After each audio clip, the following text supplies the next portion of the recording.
Hello everyone, welcome back to my YouTube channel. आज की हमारी कहानी है शादी का पहला सावन, रोमांटिक स्टोरी इन हिंदी। देख रहे हो रोहित, ये बारिश, इसकी बूंदें उसे बहुत पसंद थी।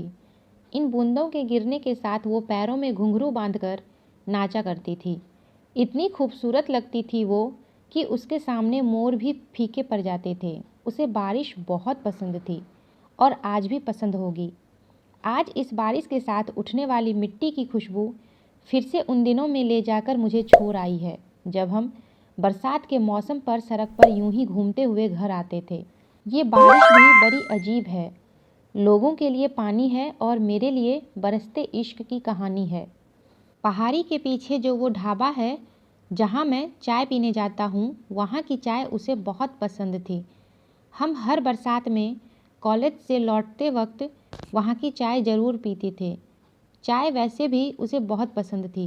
मई जून की दोपहरी में भी वो चाय पीना पसंद करती थी और जब मैं मना करता था तो बड़ी नज़ाकत से कहती थी, जनाब आपके लिए सिर्फ चाय होगी, मेरे लिए तो इश्क है। फिर मैं कहता था कि जब चाय से इश्क है तो मैं क्या हूँ? तो वो कहती थी, तुम और मैं तो एक हैं, तो मेरी पसंद तुम्हारी भी पसंद है, और ये बोलकर हंसने लगती थी।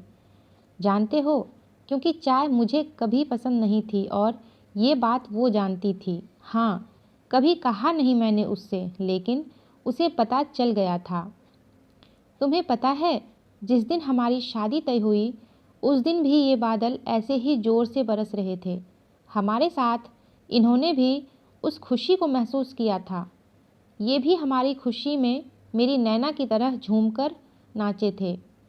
उस दिन नैना ने मुझसे कहा था कि अब हम हमेशा इन बूंदों के साथ नाचेंगे गाएंगे। मैं हमेशा उसकी इन बेतुकी बातों पर हंसता रहता था। हमारी शादी की ये फ़ोटो देख रहे हो, नैना के चेहरे की मुस्कुराहट, ये खुशी हमारी शादी में दस्तक देने वाली बेमौसम बारिश के लिए थी। लोग बेमौसम बारिश से परेशान थे और मेरी नैना दुनिया की पहली दुल्हन होगी जो बारिश में भीगते हुए फ़ोटो शूट करवा रही थी। नैना को कभी अपने मेकअप सजने संवरने की कोई चिंता नहीं रही। वो हमेशा से ही ऐसी बेपरवाह सी थी।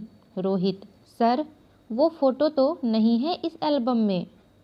अंशुल, नैना बारिश वाली फ़ोटो का एक अलग एल्बम रखना चाहती थी। उसके लिए अलग एल्बम भी बनवाई थी।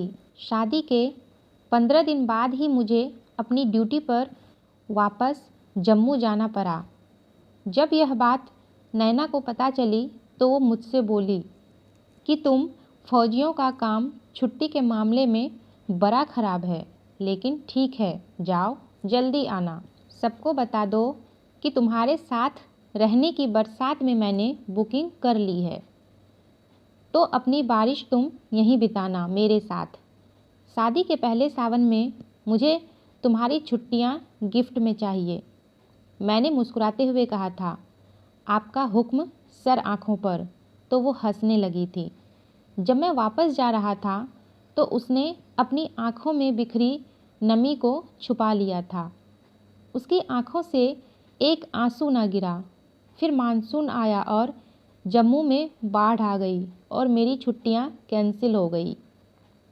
जब नैना को यह बात पता चली तो बहुत निराश हुई थी वो। उसे मेरे बिना सब कुछ अधूरा ही लगता था, लेकिन मैं क्या कर सकता था?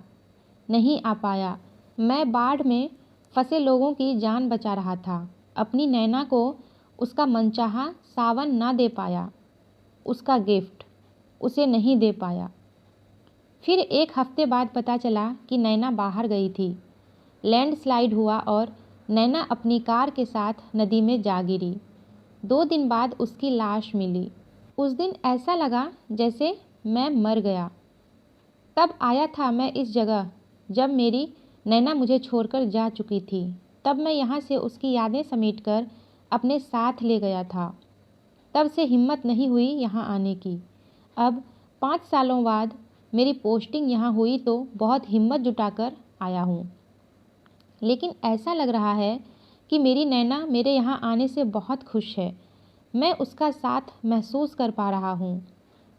जो तब नहीं कर पाया वो अब कर दिया मैंने। अपनी नैना के शादी के पहले सावन का गिफ्ट दे दिया मैंने।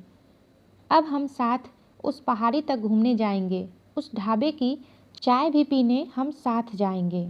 अब हम दोनों अपना हर सावन एक साथ यहीं मनाएंगे। तो फ्रेंड्स, आपको ये कहानी कैसी लगी कमेंट करके बताइएगा, और वीडियो पसंद आई तो लाइक और शेयर भी कर दीजिएगा। मेरे चैनल पे पहली बार आए हैं तो सब्सक्राइब करके बेल आइकन को प्रेस कर दीजिएगा, ताकि मेरे वीडियोस का नोटिफिकेशन आपको मिल सके। तो फिर मिलते हैं एक नई वीडियो में एक नई कहानी के साथ। तब तक के लिए टेक केयर एंड बाय।